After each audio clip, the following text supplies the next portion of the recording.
Passive investing is really just trading your investment control, your time and your expertise in exchange for equity. So you might have a engineering job, you're a doctor, you're a busy professional, and you may not have the time to be able to invest and figure out what to be able to do in order to make your money work hard. You can just be putting it in the bank. If your funds are sitting and you're very liquid in the bank account, your savings account, it's losing value today. Today, you're likely losing value somewhere between what the media says is 7%.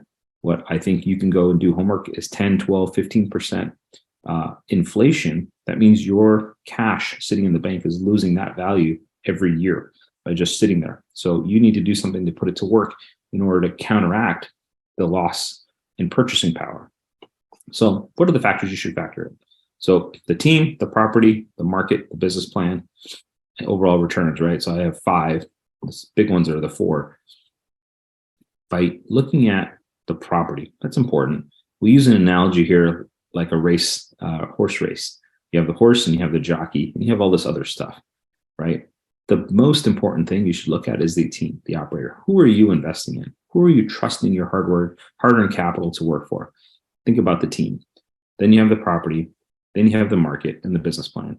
Now, the market's important. You don't want to invest in a small market that may not be growing, that might be losing population. You may have an okay business plan. You need to look at that. But really, most people go right to here. They go to returns or projections. What is this thing going to produce? Just remember, these numbers are made up. They're made up by the operator based on what things they see. So if you see this and you don't do your homework by the operator, this might mean nothing, right? So make sure that this is there, it meets your objectives. But most importantly, what if you don't meet those objectives? Who am I trusting in when things go wrong? Really focusing on the operator is key. And now this is the chart that I really liked. What differentiates you being passive to being active? And really the easy way to think about it, there's a lot of stuff here. Just think about, am I a landlord or am I not a landlord? As soon as you're a landlord, you've taken on the active side. You're handling contractors, you're handling tenants, you're handling leases. This is a lot of work. Now, the reward might be high, might be a good return. And then on the far end over here, if you just invest in that real estate mutual fund or that REIT, now you're way over here. You have very little risk. You have very little reward as well. And so the sweet spot is kind of in the middle. And that's focusing on syndications, investing in operators like ourselves, because what we do is we don't require you to have any experience in the actual property management side. Doesn't require any effort. We give you solid returns. You focus on the team. We built a team behind us. You must do that due diligence first and make sure that you're comfortable with that investor and that operator. And then you have influence in the deal. You tell us kind of what you feel about, but you still get the tax benefits that these guys get.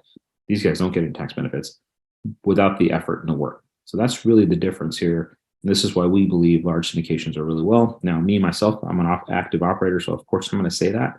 But I also passively invest, and I passively invested when I first started because I wanted to learn what it was like to be on this side of the table. And honestly, this is where I'd love to be. I'd love to put my trust in someone and let them do the work. And I also like being active because this is now my full-time job. So being on both sides is great. If you're a busy professional and don't have time to be able to learn and understand all the nuances, then you can think about being passive.